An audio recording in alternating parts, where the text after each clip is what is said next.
My relationship to nature was always very close. I grew up in a family where we always had animals. We were very much in the nature. I grew up in a forest. My father was a forest ranger, and all my relatives were biologists, and or many of them.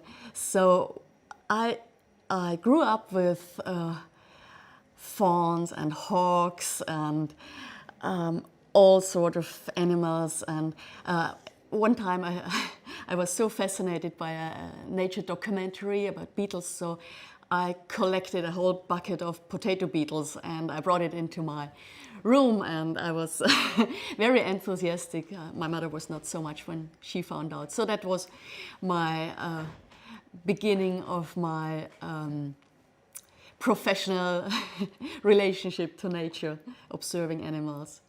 The moment when I really had this strong feeling I want to make a profession, a job, was actually when I just finished my studies.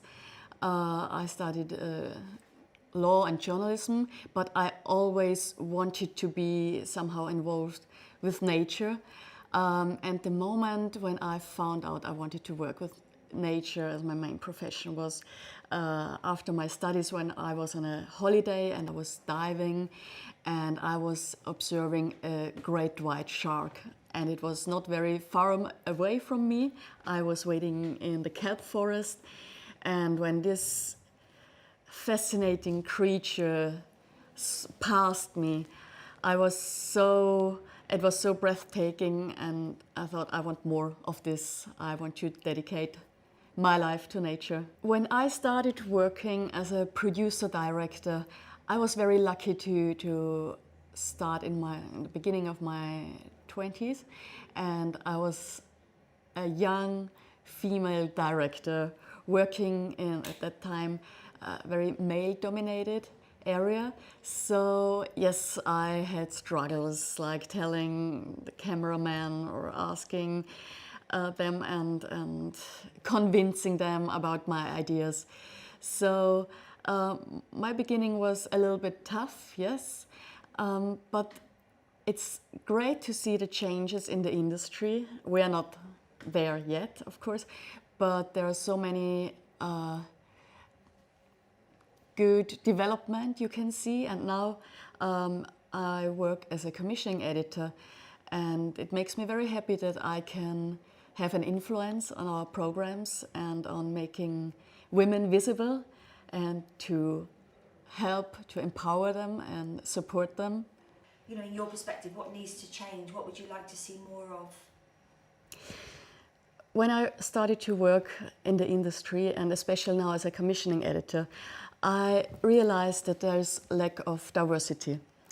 So, for example, when it comes to narration or when it comes to experts on screen, I found out that it's very often male-dominated also, and male experts explaining us. So I really would like, and we made a huge progress to have equality in our programs, like the people who are talking to the audience, who we ask in interviews. So we made a huge progress alone in the last couple of years, when the percentage of narrators, for example, we started with 6% and now we are almost 50-50. So that's a huge progress. And I think that's also necessary, because a product which is made for all of us, for men and women, should be done by men and women, and it's not for as a favor for women to support them, but it's for the product because it just gets better.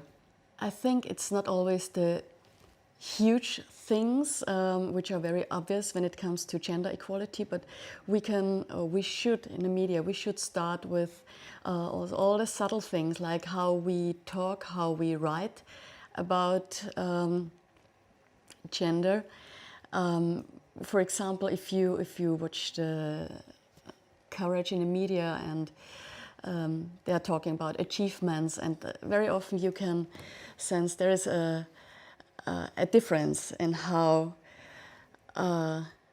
men and how women are introduced. Like with athletes, it's when it's a man, then he is a top performer, he's successful, and the woman, she is nice and popular and pretty.